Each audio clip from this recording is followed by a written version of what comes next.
everybody. John here with the Glutch Group. Hope you're having a wonderful day. I've got a great update for you today, and what I'm going to explain is the cooling that we are experiencing in the real estate market. It has been a crazy run, like 7, 8, 9 years of prices going up. It's been a seller's market almost consistently that entire time, and we are finally starting to see the beginning stages of an actual cool down, of things settling back down to normal.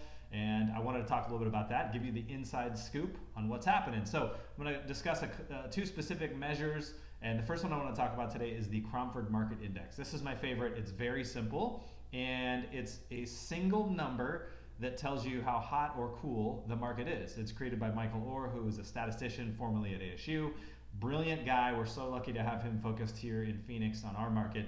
And he's created this one number, and the way it works is if it's at 100, if that's the number, then it's a balanced market, right? It's normal. It's as it should be. Things are poking along, slowly but surely. If it's above a number, if it's above 100, then that's a hot market. That means it's on fire. I mean, the houses are selling quickly. There's a very little supply, a lot of demand. There's an environment where people are fighting over houses.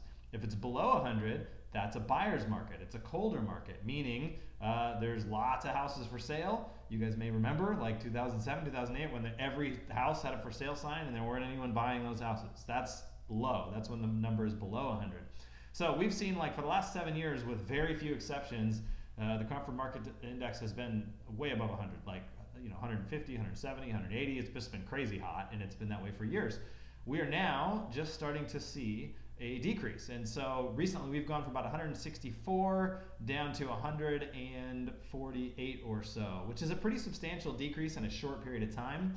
And that's not seasonal. This index adjusts for seasonality, meaning it's always slows down a little bit around Christmas, Thanksgiving, but this is not seasonal. This number factors all of that into the equation, and so we're seeing a legitimate slowdown in the marketplace according to the Cromford Index. Now, the second one I want to look at is listing success rate. Now, this is all the houses that get listed, how many of those sell? So people go out and they find a realtor, maybe they call the Glutch Group, of course, to list their house. And I don't want to brag, but our success rate with listings is about 95%. We are very successful at getting those listings sold, but that's not indicative of how the market's going.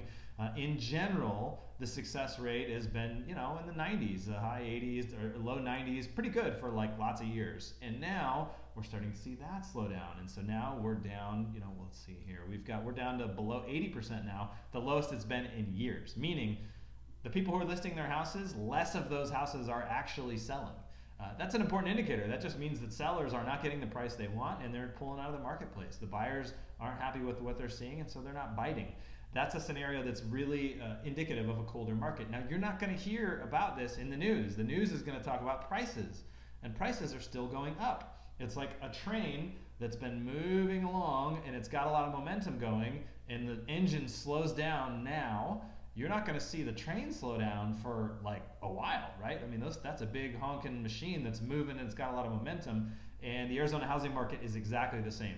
It's got a lot of momentum, upward momentum, prices are growing up, up, up, up, and so this slowdown we're experiencing will not be reflected in pricing for a while, 6 months to a year, depending on how much the slowdown continues. The other thing to keep in mind is that this may shift as, we're looking at a small time frame window here, about a month. But we're going to continue to keep an eye on this, so stay tuned to the blog. Make sure you subscribe so you can get the latest updates, and follow us on Facebook at the Glutch Group or on Instagram, and you'll get all the latest updates there. Now, what do you do about this?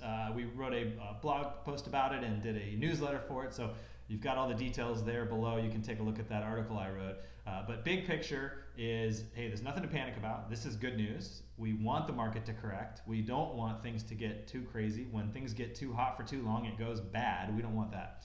So this is a great thing. And if you're looking to sell a house and you have no good reason not to, I would say now is a good time to sell. I'm selling two of my houses, my wife and I are, because we don't have any real good reason to keep them, and the market is slowing down. Why not take advantage of the red hot market we have now, when we know in 6 months it'll probably be a little less favorable for sellers. So we're going to capitalize on that market right now, and we're selling our houses.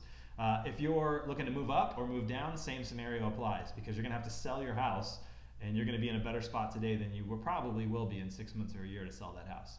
Now, buyers, it's a little different, because in 6 months or a year, you'll probably have more selection. You're probably going to be in a better negotiating position.